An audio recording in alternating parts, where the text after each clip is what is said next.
Assalamualaikum warahmatullahi wabarakatuh. Nah, pada kesempatan hari ini kita akan membahas tentang turunan fungsi yang berkaitan dengan materi limit.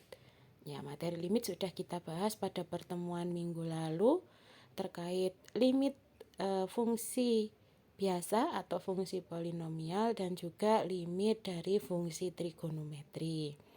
Nah, ini kita akan mempelajari konsep turunan fungsi dengan pendekatan limit.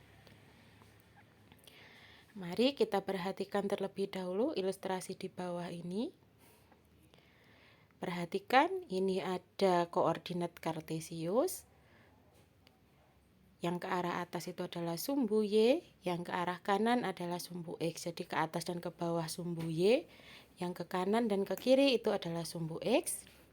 Kemudian misalkan terdapat fungsi f yang berwarna merah. Ini hanya contoh bentuk fungsinya saja, karena kita tahu bahwa bentuk fungsi itu atau grafik fungsi itu beraneka ragam. Kurva suatu fungsi itu beraneka ragam. Ini hanya contohnya saja. Nah, ini katakanlah ini adalah grafik fungsi f. Kemudian misalkan terdapat suatu garis K yang memotong grafik F di dua titik seperti ilustrasi di samping, yaitu memotong di titik A dengan koordinat titiknya adalah X, Fx dan titik B dengan koordinat X plus H, F dalam kurung X plus H. Perhatikan yang warna biru itu adalah titik A, di mana diawali dengan X yang disubstitusikan ke fungsi sehingga kita dapatkan nilainya yaitu Fx, maka terdapat koordinat A yaitu X, Fx. Kemudian perhatikan titik yang warna pink atau warna ungu. Nah, ini dari X plus H, jadi di sumbu X kita pilih X plus H, kita substitusikan ke grafik fungsi F, sehingga kita dapatkan nilai Y-nya yaitu F dalam kurung X plus H. Ya, sehingga kita peroleh titik B dengan koordinat X plus H, Fx plus H. Nah, sehingga kita peroleh garis yang berwarna hijau yaitu garis K. Terlihat bahwa garis K melalui titik A dan B dan memotong grafik fungsi f. Kemudian perhatikan bahwa garis K mempunyai kemiringan. Nah, untuk menentukan kemiringan garis K, maka kita memerlukan bantuan titik C, ya. Bantuan titik C agar terlihat atau terbentuk segitiga siku-siku ACB dengan siku-siku di titik C. Nah, itu ada titik C sehingga terbentuk segitiga warna hijau dengan siku-siku di titik C. Ya, dengan siku-siku di titik C. Dimana kalau kita perhatikan koordinatnya titik C itu adalah X plus H, Fx. Di sini titik C tidak ada kaitannya dengan grafik fungsi f. Hanya saja kalau kita perhatikan, kita cek koordinat titik C ini kan berarti pasangan antara X plus H dipasangkan dengan Fx, sehingga koordinatnya adalah X plus H, Fx. Ya, jadi C ini tidak ada kaitannya dengan fungsi f, berarti bukan karena loh kenapa kok disubstitusi X plus H? Ini enggak disubstitusi, tetapi ini hanya pasangan yang sudah muncul titik-titiknya di sumbu X dan di sumbu Y. Ternyata C bisa dibentuk koordinatnya menjadi X plus H, Fx. Akibat dari kondisi ini, kalau kita perhatikan ada segitiga siku-siku A, C, B, maka kita tahu bahwa kemiringan garis itu adalah tangen, ya. Jadi tangen sudut. Tangen sudut yang terbentuk antara AC dengan AB, tangan sudutnya ya. Jadi tangan sudut yang terbentuk antara AC dan AB, yaitu sudut yang di sebelah sini. Jadi ini untuk melihat kemiringan garisnya ya. Jadi atau gradien garis dari K. Maka sudut yang kita lihat adalah sudut di sebelah sini. Perhatikan kursornya ya. Jadi di sebelah sini atau di titik A. Sudut yang terbentuk di titik A ini, nah sudut yang ini adalah sudut kemiringannya ya. Sehingga untuk mencari nilai kemiringan garis atau gradien dari garis K ini, kita menggunakan aturan tangen sudut. Nah, sudutnya tadi di sudut A atau sudut BAC.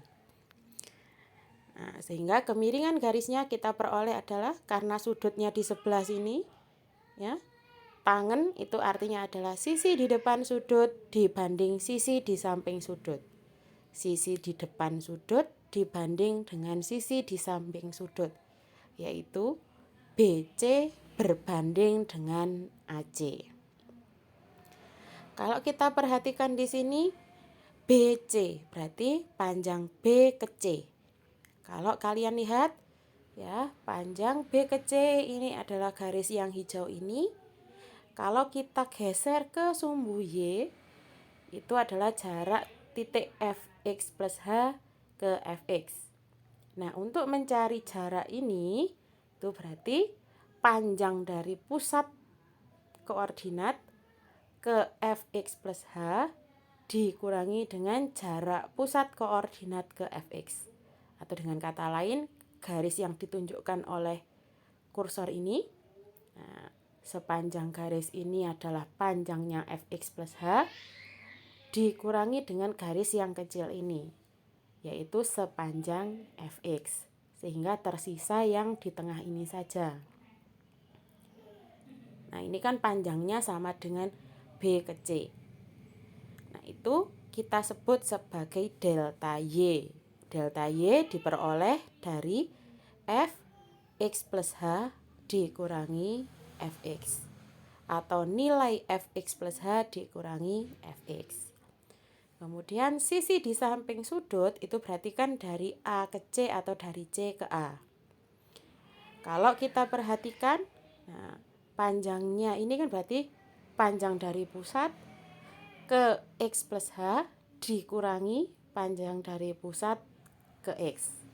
Berarti dari pusat sampai X plus H ini panjangnya adalah X plus H, kemudian dari pusat ke titik X ini panjangnya adalah X.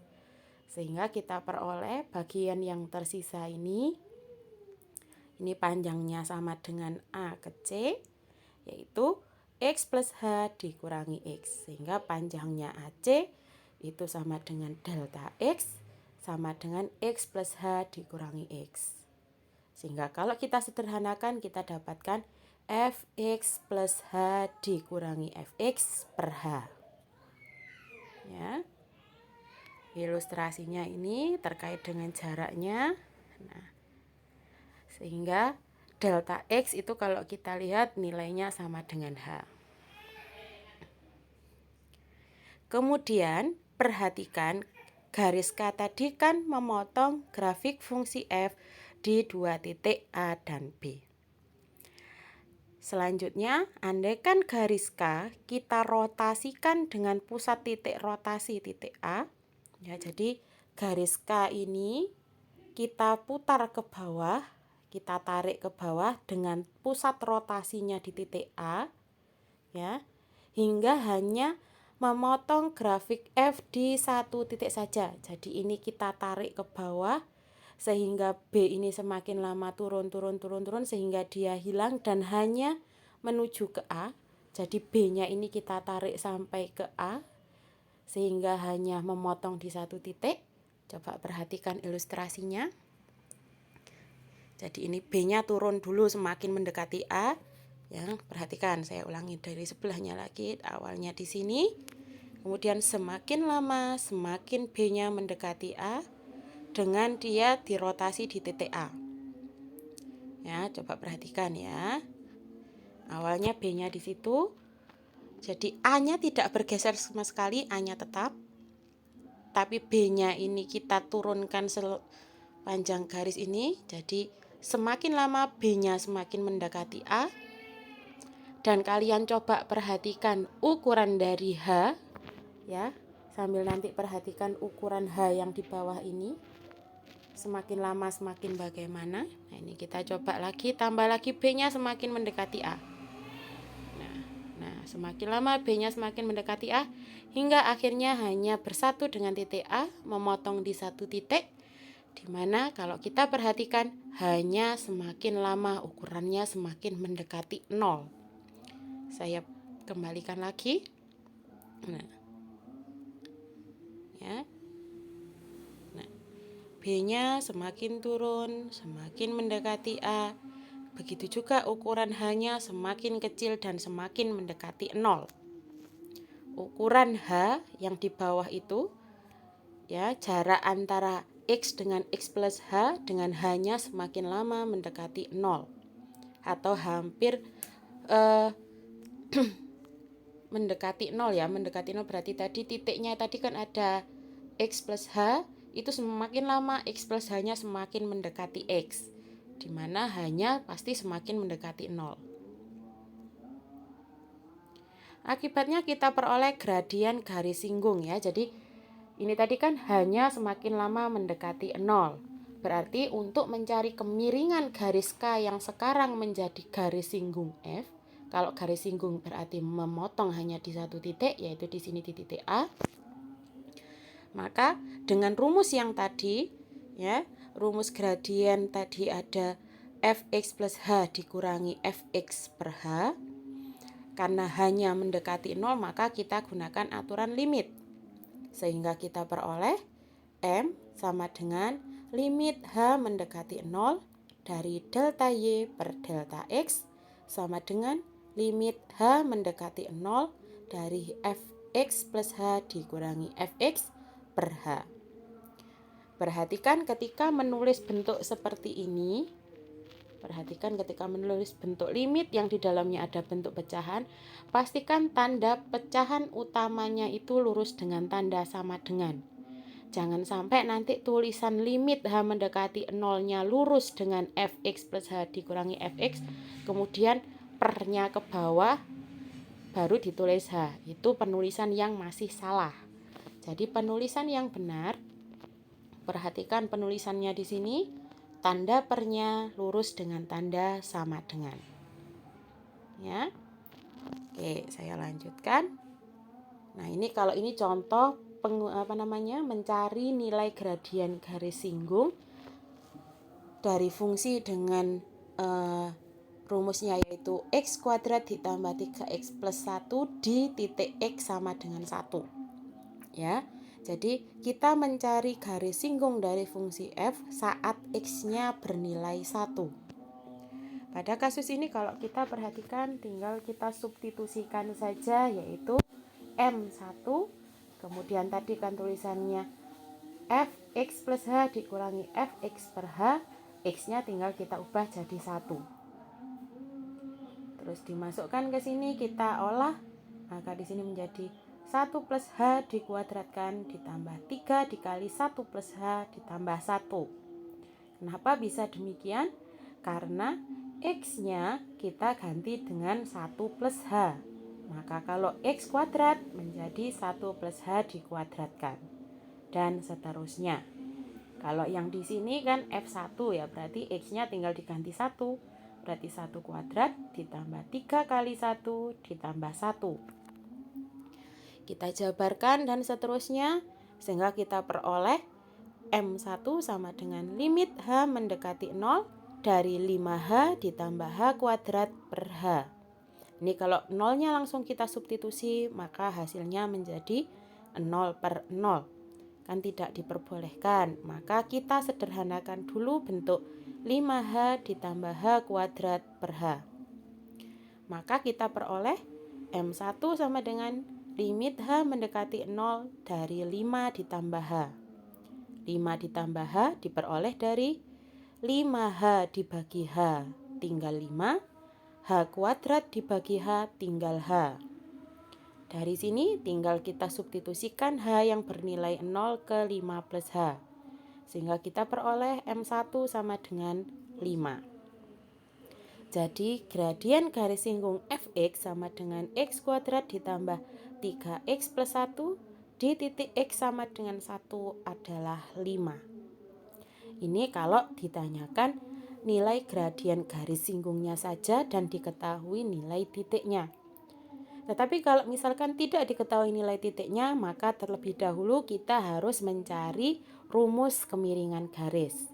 Nah, rumus kemiringan garis itu berkaitan erat dengan turunan pertama dari suatu fungsi. Maka dari itu, turunan dari suatu fungsi kita menggunakan pendekatan aturan limit yang tadi sudah kita temukan di slide sebelumnya. Ya.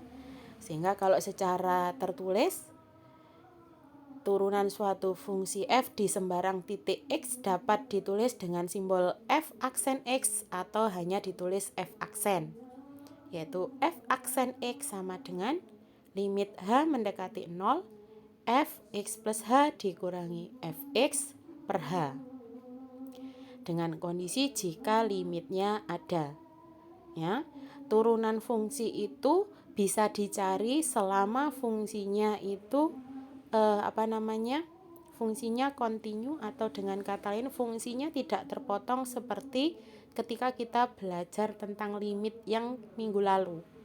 Kemarin kan minggu lalu Bu Eka contohkan tentang grafik fungsi yang modelnya terpotong atau tidak tersambung. Nah, kondisi kalau fungsinya tidak tersambung seperti itu, di titik di mana fungsinya tidak tersambung, maka tidak bisa dicari limitnya. Ya.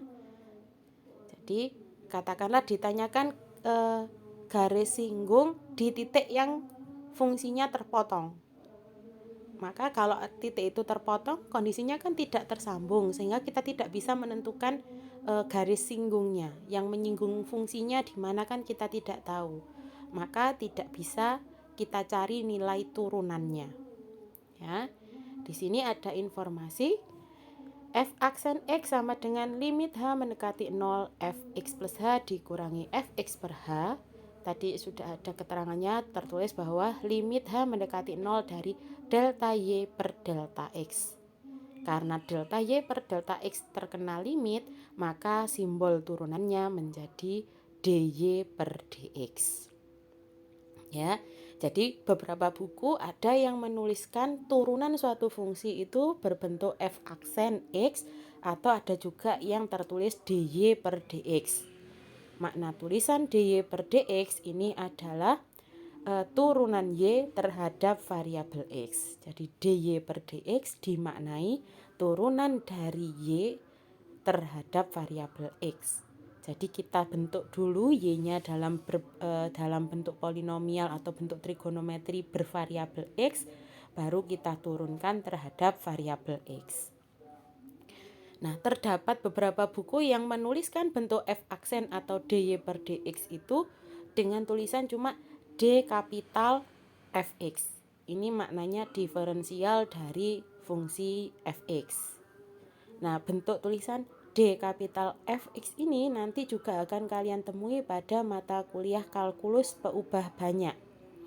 Karena kalkulus peubah banyak melibatkan beberapa variabel, maka ketika ditanya variabel mana yang menjadi dasar untuk menurunkan, misalkan diturunkan terhadap variabel x, maka tertulisnya nanti D kapital dengan indeks x kecil, baru ditulis f x, y kalau misalkan hanya variabelnya itu x dan y. Tapi kalau variabelnya x, y, dan z, maka D kapital, x kecil, f dalam kurung x, y, z. Karena kalkulus peubah banyak. Tapi pada semester ini kita hanya membahas fungsi yang mempunyai satu variabel saja. Ya. Nanti juga akan ada sebenarnya berkaitan dengan kalkulus peubah banyak, tetap nanti fungsinya fungsi satu variabel, tapi masih berkaitan dengan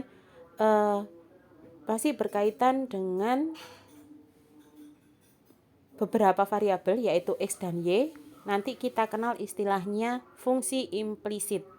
Tetapi kalian mengerjakannya menggunakan aturan fungsi satu variabel, bukan menggunakan aturan fungsi dua variabel. Ya, karena nanti memang ada aturannya sendiri, tapi di semester yang berbeda. Jadi ketika kalian mengerjakan soal dengan fungsi implisit, maka soal tersebut harus dikerjakan dengan aturan fungsi satu variabel. Jangan menggunakan aturan fungsi dua variabel, karena semesternya berbeda, ya. Oke, Bu Eka lanjutkan contoh turunannya. Di sini contoh yang pertama yaitu turunan fungsi fx sama dengan x kuadrat dikurangi 2x ditambah 1. Rumusnya kita tulis terlebih dahulu. Karena di sini tidak ada titik singgung, sehingga kita mencari rumus turunannya. Yang pertama, substitusi x plus h ke fx. Sehingga tulisan x kuadrat di sini menjadi x plus h kuadrat. 2x menjadi 2 dalam kurung x plus h. 1 tetap tertulis 1. Sehingga yang di sini kita dapatkan x plus h dikuadratkan dikurangi 2 dikali x plus h ditambah 1. Kemudian ini ada tulisannya dikurangi fx, berarti ya tinggal kita tulis ulang yang ini. Sehingga di sini kita dapatkan dikurangi dalam kurung x kuadrat dikurangi 2x ditambah 1. Kita jabarkan, kita dapatkan tahap yang ini. X kuadrat ditambah 2xh ditambah h kuadrat dikurangi 2x dikurangi 2h ditambah 1. Dikurangi dalam kurung x kuadrat dikurangi 2x plus 1. Kemudian kurungnya kita coba untuk menghilangkan tulisan kurungnya, kita dapatkan x kuadrat ditambah 2xh ditambah h kuadrat dikurangi 2x dikurangi 2h plus 1 dikurangi x kuadrat ditambah 2x dikurangi 1 per h. Kita kumpulkan bentuk suku yang sama. Kita dapatkan hasilnya yaitu limit h mendekati 0, 2xh ditambah h kuadrat dikurangi 2h per h.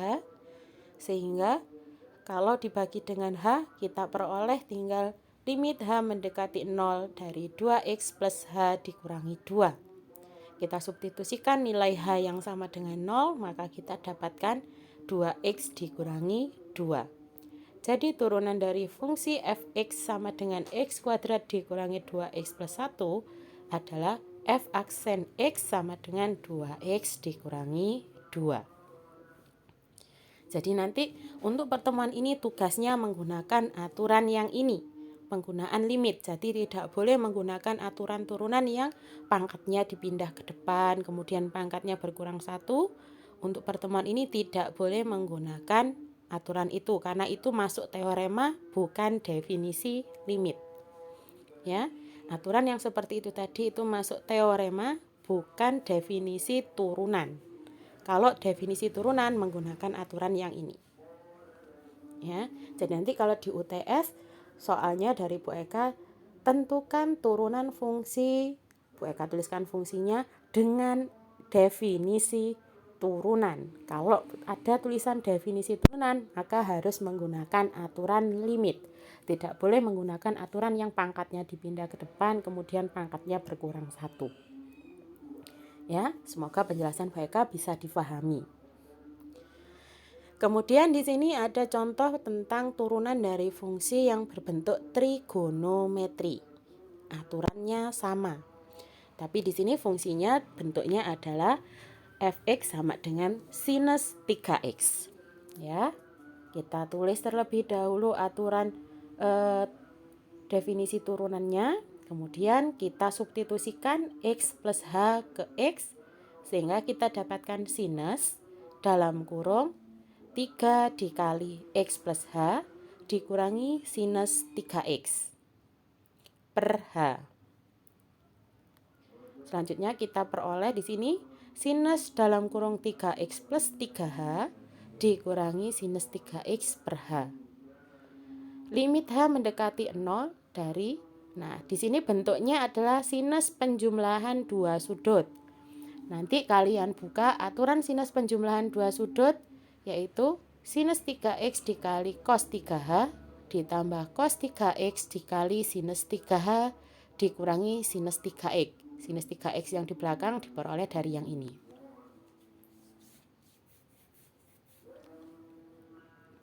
Selanjutnya dari baris yang ini, nah baris yang ini ya, baris yang lurus dengan kursor ini ada bentuk yang sama, yaitu sinus 3x, sehingga kita bentuk semacam pemfaktoran. Didapatkan limit h mendekati 0 sinus 3x dikali dalam kurung cos 3h dikurangi 1. Sinus 3x dikali cos 3h menjadi yang ini. Sinus 3x dikali negatif 1 menjadi yang di belakang ini. Ya. Kemudian karena yang ini tidak memuat sinus 3x, maka tinggal kita tulis lagi ditambah cos 3x dikali sinus 3h kemudian per h.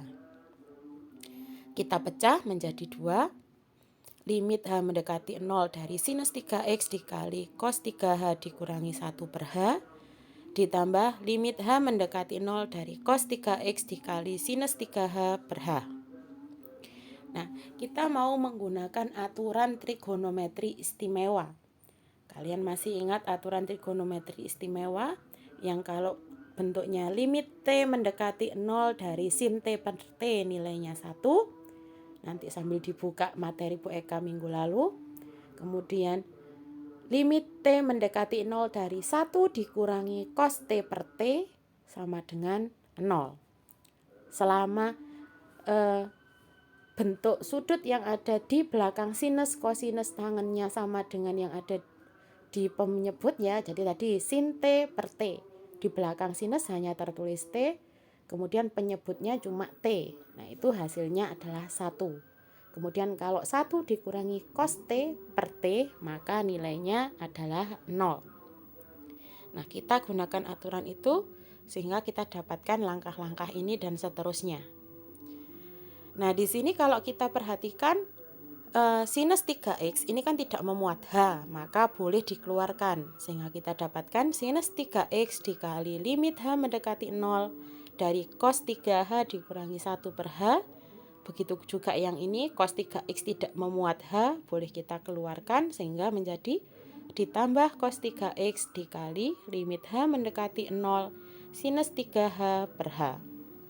Perhatikan di sini 3h dan di sini h, kemudian di sini juga 3h, kemudian di bawahnya hanya h. Maka kita mau memunculkan bentuk 3h pada bagian penyebut. Sehingga bagian ini semuanya kita kali dengan 3 per 3. Supaya nanti penyebutnya menjadi 3h seperti baris yang di sini. Akibatnya kita bisa menggunakan aturan trigonometri istimewa, kita dapatkan f aksen x sama dengan 3 dikali sinus 3x dikali 0 ditambah 3 dikali cos 3x dikali 1 sama dengan 0 ditambah 3 cos 3x. Maka hasil akhirnya adalah 3 cos 3x. Jadi turunan sinus 3x adalah 3 cos 3x. Nah, materi kita hanya sampai itu. Setelah kalian mempelajari video ini, silahkan kerjakan nomor 1 dan juga nomor 2 dengan aturan definisi turunan, yaitu menggunakan limit. Nah, perhatikan untuk nomor 2 di sini tertulis cos kuadrat x. Maka kalian silahkan mengotak-atik cos kuadrat x ini supaya nanti bisa menemukan hasil turunannya dengan menggunakan aturan-aturan rumus trigonometri yang sudah Bu Eka ajarkan pada fungsi trigonometri. Silahkan bisa diotak-atik. Nanti Bu Eka tunjukkan bahwa turunan fungsi fx, bukan Bu Eka tunjukkan ya, Bu Eka beritahu bahwa turunan fungsi fx sama dengan cos 2x, hasilnya nanti adalah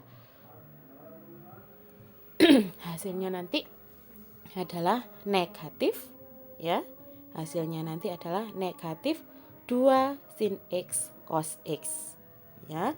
Jadi bagaimana cara kalian nanti mengotak-atik nomor 2 sehingga dengan limit turunan, kalian bisa menemukan hasilnya adalah negatif 2 sin X cos X. Nah, silahkan setelah mempelajari materi ini, kalian coba mengerjakan dan nanti hasilnya silahkan dikumpulkan di WA. Kalau ada pertanyaan silahkan bisa di screenshot bagian yang belum dipahami, silahkan ditanyakan di grup WA. Demikian materi untuk hari ini, saya akhiri. Wassalamualaikum warahmatullahi wabarakatuh.